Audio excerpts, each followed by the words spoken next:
So another piece of anti-gun legislation has been introduced into Congress. This one seeks to treat 80% lowers, firearms parts kits, as well as 3D printed guns as firearms and regulate them as such. So let's talk about this. But real quick before we jump into this video, if you think that the federal government needs to stop infringing on our Second Amendment rights, go ahead and hit that like button and subscribe. I also want to give a shout out to one of the main sponsors of the channel, that is USCCA. Through your membership, you get training, education, and self-defense liability protection. So if you carry a firearm, I highly recommend you look into USCCA, and I'll put a link to them down in the details section. So like I said in the intro, another piece of anti-gun legislation has been introduced into Congress. These ones specifically are HR 3088 and S 1558. They are clone bills being introduced in the House and the Senate. They are being titled the Untraceable Firearms Act. So these ones are targeting, like I said, 3D printed items as well as 80% lowers and parts kits as well. And the whole goal of these is to expand the definition of what a firearm is and bring these items into that definition and then regulate them as such. Now, these bills were introduced by Senator Blumenthal out of Connecticut, as well as David Cicilline out of Rhode Island. HR 3088 has 55 co-sponsors as of right now, and S 1558 has 11. And again, these were just introduced this week and they're already gaining some co-sponsors. Now, what does the Untraceable Firearms Act do? What is the whole goal of this piece of anti-gun legislation? Well, the whole goal is to expand again that definition of what a firearm is and bring some of these items within that definition and subject them to regulations, including serialization as well as background checks. Now, currently we don't have the text of these two bills. Like I said, they were just introduced this week, but what we do have is David Cicilline's website where he outlines the whole goals and objective of these bills. And so this comes directly from his website. This states the Untraceable Firearms Act closes the ghost gun loophole by amending the existing definition of firearm under the federal law to include gun kits and partial receivers, and by changing the definition of manufacturing firearms to include assembling firearms using 3D printing technology.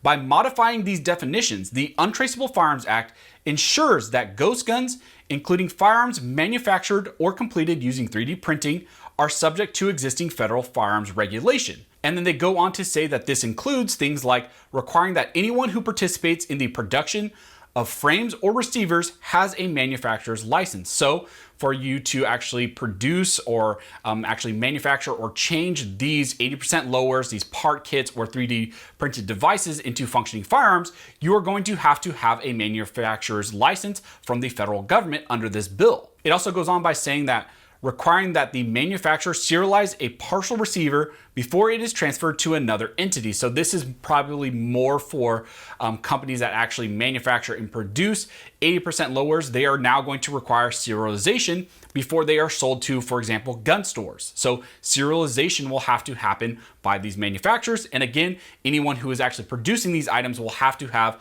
a manufacturer's license. It also goes on to say that clarifying that purchasers must undergo a background check before acquiring a partial receiver. So now for 80% lowers, or for maybe even 3D printed items as well, which are going to be considered to be firearms, you're now going to have to go through a background check, and as well, that item will have to have a serial number on it. So like I said, expanding that definition of what a firearm is and treating these items traditionally like we see other firearms being treated, like complete lower receivers. There's going to be a serialization, as well as there's going to have to be background checks. And then it closes out by saying that it's prohibiting anyone other than a manufacturer or licensed importer from engraving a serial number on a firearm so as to ensure that the ATF is able to trace the firearm, kit, or receiver. So again, you're going to have a federal manufacturer's license. And if you don't have that federal manufacturer's license, or if you're not a gun store or FFL who is actually able to serialize those items, you're just not going to be able to build these out at your home anymore. It's going to have to actually go through a much more rigorous process. Pretty much removing what we traditionally know the Second Amendment protects, which is people home building firearms. It is something that has been very much prevalent in the history of America. It's people in America actually building firearms, tinkering with firearms, doing a lot of things like that.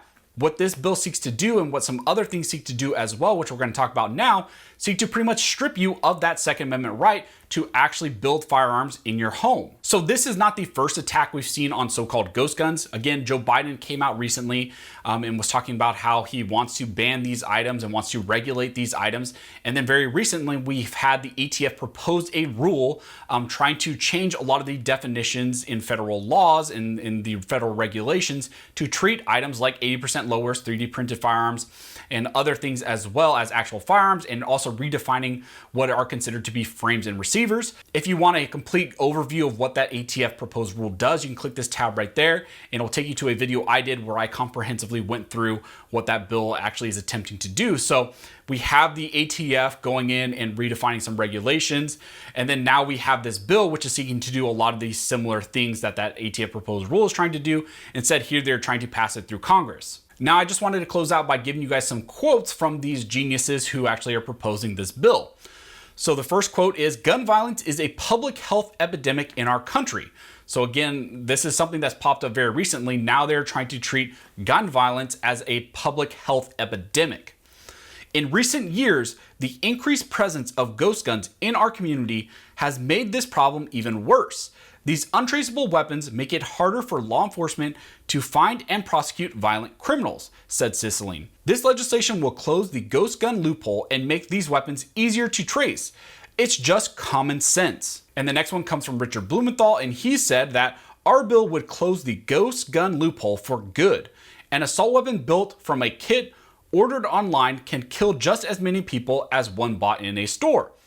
Only the DIY version doesn't require an ID, licensing, or a background check. There is nothing ghostly about ghost guns.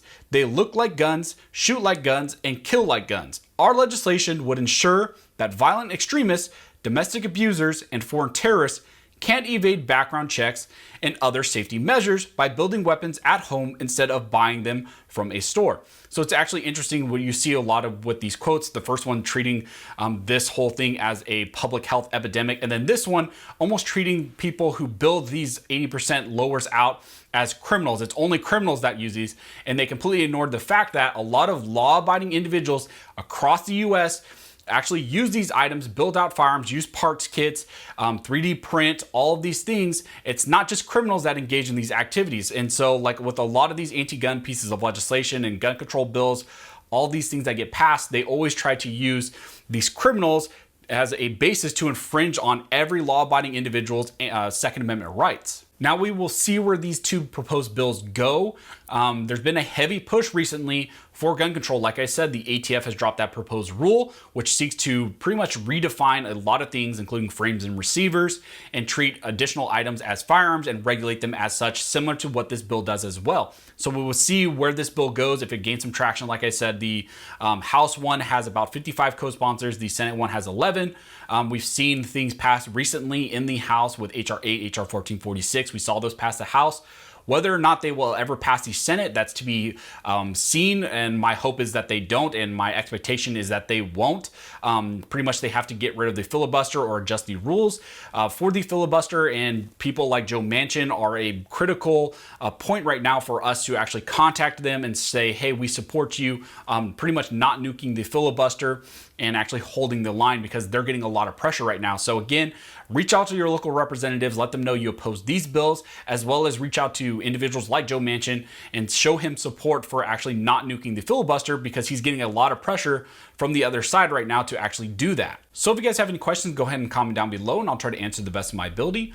Also, if you guys like this video and you like to support the channel, one of the best ways to do that is to like, comment, subscribe, and make sure you hit that notification bell, because it helps the channel analytics, helps us spread the word about the Second Amendment, also spread the word about 2A infringements like this that are going on in the US. So as always, thank you all for watching. Don't forget to like and subscribe, and never forget, this nation was built by armed scholars, and this nation will be maintained by armed scholars.